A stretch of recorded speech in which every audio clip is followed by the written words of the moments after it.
कोयला तस्करी मामले में टीएमसी सांसद अभिषेक बैनर्जी और उनकी पत्नी रुचिरा बैनर्जी को प्रवर्तन निदेशालय की तरफ से नोटिस भेजा गया है। रुचिरा बैनर्जी को 1 सितंबर और अभिषेक बैनर्जी को 6 सितंबर को पेश होने को कहा गया है।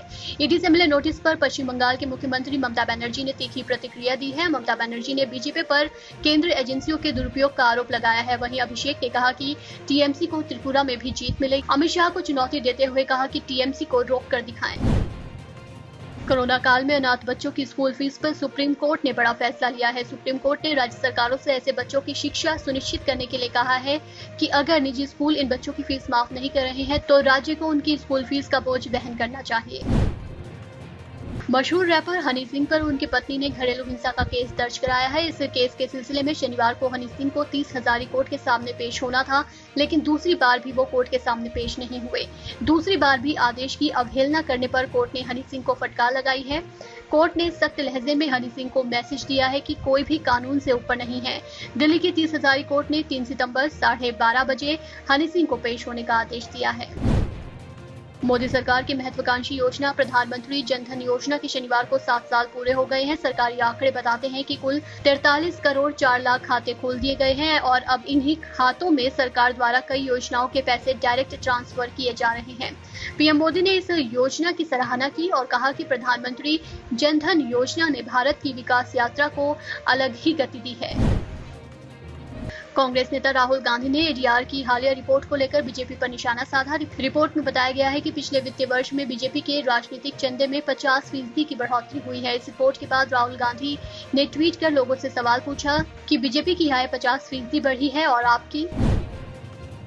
हरियाणा के करनाल में किसानों पर पुलिस ने लाठीचार्ज किया है, जिसमें कई किसान घायल हुए हैं। बताया जा रहा है कि बीजेपी नेताओं को रोकने की कोशिश कर रहे किसानों पर लाठीचार्ज किया गया है। करनाल बस्तारा टोल प्लाजा पर पुलिस ने किसानों पर लाठियां बरसाई हैं। पुलिस कार्रवाई से गुस्साए किसानों ने हरियाणा भर में कई रास्तों को बंद कर दिया है। किसानों के विरोध प्रदर्शन के चलते दिल्ली अमृतसर राजमार्ग पर कुरुक्षेत्र में सड़कों पर यातायात बाधित हुआ है। वहीं कांग्रेस के पूर्व अध्यक्ष राहुल गांधी ने भी ट्वीट कर कहा कि फिर खून बहाया है किसान का, शर्म से सर झुकाया है हिंदुस्तान का। उत्तर प्रदेश में अगले 5 दिनों में मंत्रिमंडल विस्तार होगा। बीजेपी के सूत्रों के मुताबिक राष्ट्रपति रामनाथ कोविंद का उत्तर प्रदेश दौरा खत्म होते ही उत्तर प्रदेश मंत्रिमंडल विस्तार होना तय हो गया है। 29 अगस्त को राष्ट्रपति अयोध्या में राम मंदिर दर्शन करने जाएंगे और उसके बाद वो दिल्ली को रवाना हो जाएंगे। राष्ट्रपति के उत्तर प्रदेश से दिल्ली रवाना होने के बाद शपथ ग्रहण की तारीख तय कर ली जाएगी।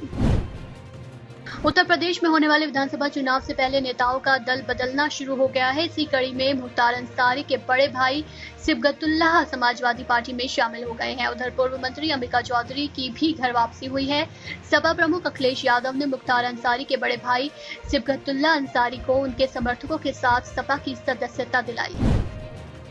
गुजरात के डिप्टी सीएम नितिन पटेल ने एक विवादास्पद बयान दिया है। उन्होंने कहा है कि भारत में संविधान और धर्मनिरपेक्षता तभी तक है जब तक देश में हिंदू बहुसंख्यक हैं।